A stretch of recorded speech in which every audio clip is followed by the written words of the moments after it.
The first wine we are tasting is the 2021 Solena Estate Chardonnay from the Willamette Valley. This is made by Laurent Montelieu.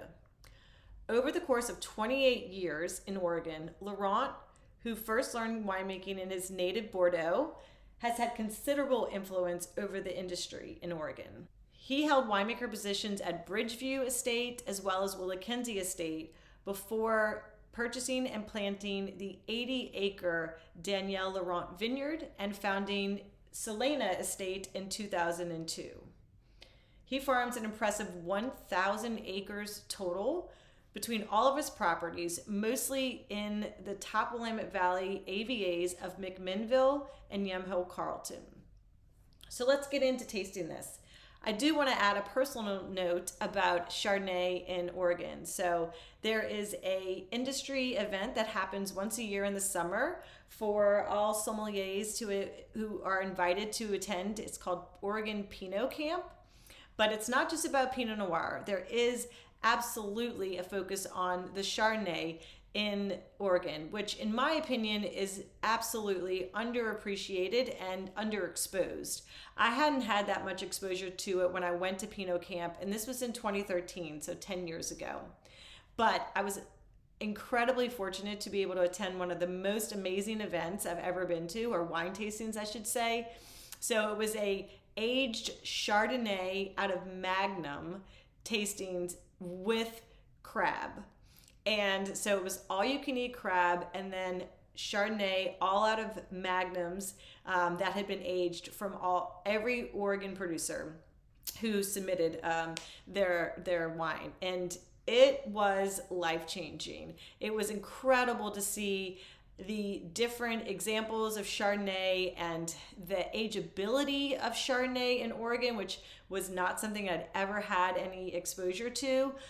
It was truly eye-opening and solidified for me that Chardonnay in Oregon is absolutely my favorite example of Chardonnay in the United States. So this, I think a lot of people say that anyone who loves Meursault, which is in Burgundy, and kind of one of the more well-known examples of Burgundy Chardonnay, this is going to thrill anyone who likes that style of Chardonnay. This wine, I love this wine because there is just a touch of oak on it, but not overwhelming. I would never say that this is like buttery or has any of that like caramel or butterscotch flavors to it. It's just a kiss of like this nice creaminess to it. A lot of really kind of exotic like white peach, more kind of stone fruits. There's definitely some Meyer lemon and some like bright, crisp, golden delicious apple, but it's not anything too over the top. It's just really subtle, but still like has a really nice nose, so it makes you want to kind of go in for a sip. It's really light and crisp on the palate. It has really great acidity to it, which I think is part of the latitude of where the Willamette Valley is, and also the soils that are in the Willamette Valley also help to keep this freshness in the wine. So I really think this is an incredible value as well. So, you would pay double the price for something like this out of Burgundy. This is the 2021 vintage, which was absolutely fantastic in Oregon. It was dry, it is a region that's known for getting a lot of rain, and the yields were lower though as well. So that produces, higher quality grapes and just more concentrated wines that have more ageability. So it's a really great vintage. Obviously, it's still kind of soon, but I think most of the winemakers are really saying that this is like a vintage of the decade, and I have to agree here. So you could pair this with a lot of different things and not go wrong. Obviously, like I mentioned, crabs, any sort of shellfish, seafood, you are not going to go wrong. But you could even do this with some like a great like soft cheeses as well. Any type of salad with like, lobster salad, lobster rolls. Oh my gosh, you could go crazy.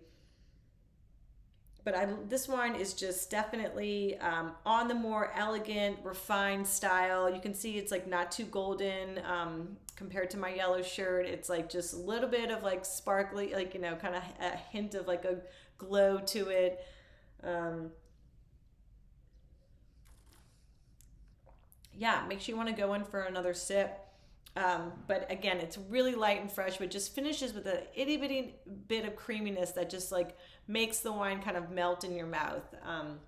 So yeah, I think Laurent is doing a really great job with over 1,000 acres that he is responsible for. That's no small feat.